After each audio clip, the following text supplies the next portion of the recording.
Assalamualaikum warahmatullahi wabarakatuh. Salam dan bahagia. Saya Yeti Mahyuni Simarmata, guru di SDN 091253 Bukit Maraja. Kali ini saya akan memaparkan mengenai pembelajaran berdiferensiasi mata pelajaran IPAS sifat-sifat cahaya kelas 5. Mari kita saksikan. Sebelum kita memulai pembelajarannya, ini adalah modul ajar saya. Modul ajar berdiferensiasi ini saya rancang dengan melakukan asesmen awal terlebih dahulu untuk memetakan kebutuhan belajar murid, baik itu kesiapan belajar, minat, serta profil belajar murid. Dan strategi penerapan pembelajaran berdiferensiasi yang saya lakukan berdasarkan analisis pemetaan kebutuhan belajar dan capaian kompetensi yang diharapkan, yaitu dengan menggunakan strategi diferensiasi konten, proses, dan produk. Saya juga membagi siswa menjadi beberapa kelompok berdasarkan pemetaan kebutuhan belajar murid, memberikan LKPD yang berbeda sesuai dengan kebutuhan belajarnya. Pada modul ajar ini, saya menggunakan pendekatan scientific typek, model pembelajaran berbasis inquiry. Metode pembelajaran yang saya laksanakan, ceramah interaktif, tanya jawab, diskusi, percobaan, demonstrasi, dan penugasan. Baiklah, mari kita mulai pembelajaran kita. Pembelajaran berdiferensiasi mata pelajaran IPAS, sifat-sifat cahaya kelas 5. Sebelum kita belajar, ada baiknya kita berdoa terlebih dahulu untuk mengungkapkan rasa syukur kita karena kita diberikan kesehatan. Berdoa dimulai, berdoa selesai. Nah, anak-anak ibu, kita buat kesepakatan kelas kita ya. Yang pertama, berdoa sebelum dan sesudah belajar, sudah kita laksanakan. Yang kedua, seluruh murid belajar dengan aktif. Yang ketiga, tertib dalam pembelajaran. Yang keempat, jika ada murid berbicara, maka murid yang lain mendengarkan. Yang kelima, menjaga kebersihan. Selanjutnya yang keenam, izin jika mau keluar ataupun masuk ke kelas. Yang ketujuh, mengikuti pembelajaran dengan perasaan gembira. Nah, anak-anak ibu, ini harus kita sepakati ya, agar pembelajaran kita dapat berjalan lancar dan kalian dapat memahami dengan mudah apa yang telah kita pelajari hari ini. Materi pokok kita hari ini adalah IPAS bab 1, melihat karena cahaya, mendengar karena bunyi, topik A, cahaya dan sifatnya. Sebagai tujuan pembelajaran kita, yang pertama, melalui kegiatan mengamati gambar yang ditampilkan pada layar proyektor, peserta didik mampu mengidentifikasi peristiwa sederhana yang berkaitan dengan cahaya dan sifatnya dengan benar. Yang kedua, melalui kegiatan diskusi dan tanya jawab, peserta didik mampu mengajukan pertanyaan lebih lanjut untuk memperjelas hasil pengamatan dan memprediksi tentang hasil pengamatan terhadap video yang ditonton berkaitan dengan cahaya dan sifatnya dengan benar. Tujuan yang ketiga, melalui kegiatan percobaan dan membuat scrapbook, peserta didik mampu mengidentifikasi peristiwa sederhana yang berkaitan dengan cahaya dan sifatnya dengan benar. Nah, anak-anak ibu, agar tujuan pembelajaran kita dapat tercapai, maka kita harus belajar dengan semangat seperti kesepakatan kita tadi. Oke? Sebelum kita bahas lebih lanjut mengenai sifat-sifat cahaya, Ibu akan memberikan pertanyaan pemantik untuk kalian. Yang pertama, bagaimana cahaya merambat? Yang kedua, mengapa ada bayangan? Dan yang ketiga, apa yang mempengaruhi bentuk bayangan? Yang keempat, mengapa kita bisa melihat bayangan di cermin? Selanjutnya, bagaimana terbentuknya pelangi? Untuk menjawab pertanyaan-pertanyaan tersebut, mari kita pelajari sifat-sifat cahaya yang lebih detail dan lebih jelas. Disimak dengan baik ya nak. Anak-anak, coba perhatikan gambar berikut ini. Lihatlah kolam renang ini. Kolam renang terlihat lebih dangkal dari aslinya. Mengapa bisa begitu? Mari kita bahas. Dalam kehidupan kita sehari-hari, kita tidak lepas dari yang namanya cahaya. Bahkan kalian bisa melihat karena adanya cahaya. Tahukah kamu kolam renang itu selalu terlihat lebih dangkal dari aslinya loh? Sifat cahaya mempengaruhi cara kita melihat kedalaman kolam renang. Ayo kita eksplorasi bersama-sama mengenai sifat-sifat cahaya. Anak-anak, apa yang kalian lakukan saat lampu padam ketika malam hari? Mungkin sebagian dari kalian akan menyalakan lilin dan ada pula yang menyalakan senter. Mengapa demikian? Ya, agar tidak gelap. Ketika dalam kondisi gelap, manusia akan kesulitan dalam menjalankan aktivitasnya. Hal tersebut membuktikan bahwa manusia memerlukan cahaya. Apa itu cahaya? Cahaya adalah gelombang elektromagnetik yang bisa dilihat oleh mata kita. Tidak semua gelombang elektromagnetik bisa teramati oleh mata kita, seperti sinar X, gelombang radio, dan juga gelombang mikro ataupun microwave. Masih mengenai cahaya, cahaya yang biasa kita lihat tersusun berbagai macam warna dengan gelombang yang berbeda-beda. Ketika gelombang tersebut disatukan, kita akan melihatnya sebagai cahaya putih termasuk sinar matahari. Anak-anak, kita masuk ke sumber cahaya. Apa itu sumber cahaya? Benda yang memancarkan cahaya sendiri disebut sumber cahaya. Matahari, bintang, dan pantulan bulan dari matahari termasuk sumber cahaya alami.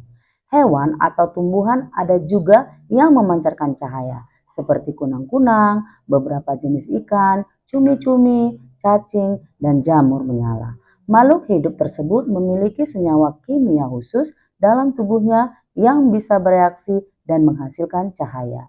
Sumber cahaya yang utama lainnya seperti api, lilin, lampu, dan juga obor. Anak-anak ibu, pernahkah kamu bermain menggunakan cermin seperti gambar? Ya, kegiatan tersebut membuktikan adanya sifat cahaya. Mari kita bahas lebih lanjut mengenai sifat-sifat cahaya. Anak-anak, sifat-sifat cahaya ada 6. Yang pertama, cahaya merambat lurus. Kedua, cahaya dapat dipantulkan. Sifat cahaya yang ketiga, cahaya dapat dibiaskan. Dan yang keempat, cahaya dapat menembus benda bening. Sifat cahaya yang kelima, cahaya dapat diuraikan. Dan sifat yang keenam adalah cahaya yang dihalangi membentuk bayangan. Baik, anak-anak, mari kita bahas sifat cahaya yang pertama, yaitu cahaya merambat lurus. Dari sumbernya, cahaya bergerak atau merambat lurus. Ketika matahari bersinar melewati celah kecil di ranting pohon, cahaya itu akan menyebar lurus. Dapatkah kamu melihat cahaya yang merambat lurus pada gambar di samping? Ya, pasti kamu dapat melihatnya. Sifat cahaya yang kedua yaitu cahaya dapat dipantulkan.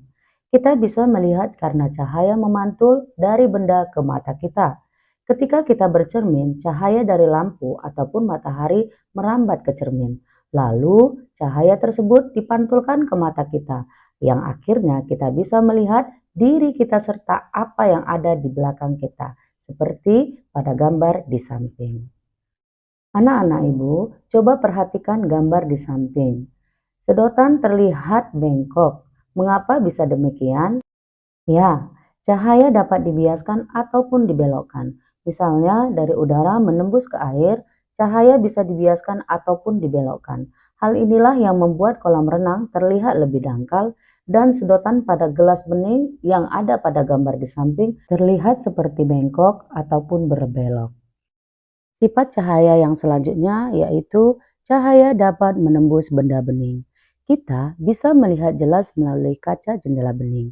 Namun, kita tidak bisa melihat apa yang ada di balik tembok. Mengapa demikian? Perhatikan gambar di samping. Apakah kalian bisa melihat sekeliling benda yang ada di luar jendela?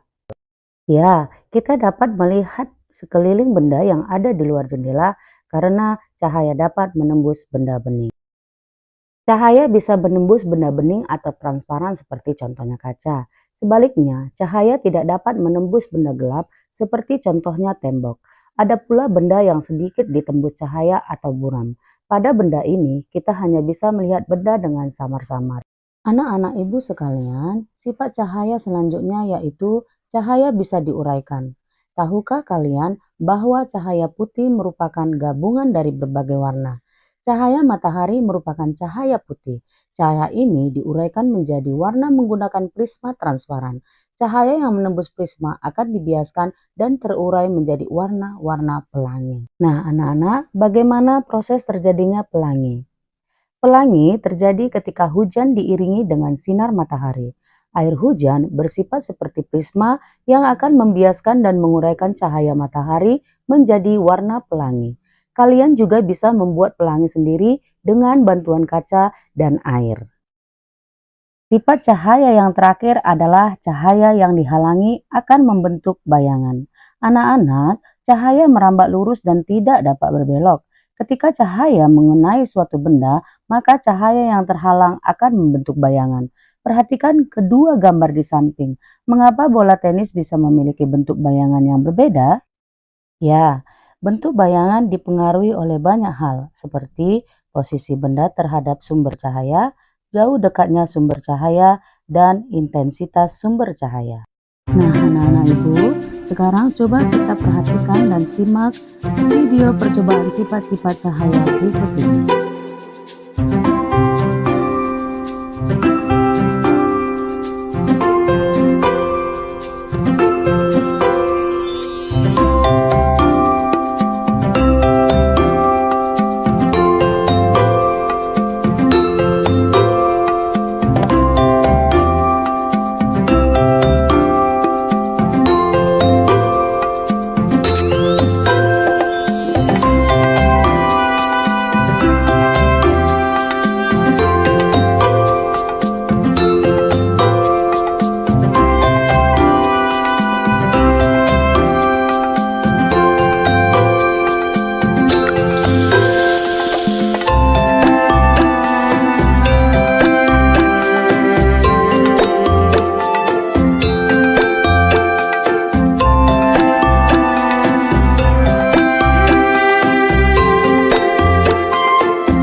Baik anak-anak ibu, dari video dan penjelasan serta gambar-gambar yang telah ibu berikan tadi, kalian dapat mengerjakan LKPD berikut ini.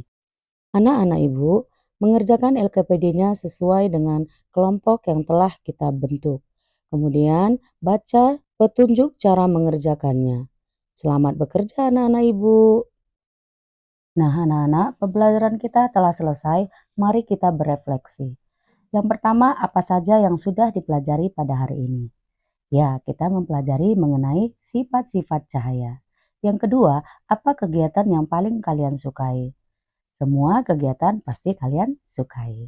Yang ketiga, informasi apa yang ingin diketahui lebih lanjut? Silahkan tanyakan kepada ibu. Anak-anak ibu, pembelajaran kita telah selesai. Semoga pembelajaran hari ini bermanfaat dan membuat kalian menjadi anak-anak yang hebat. Terima kasih, salam dan bahagia. Wassalamualaikum warahmatullahi wabarakatuh.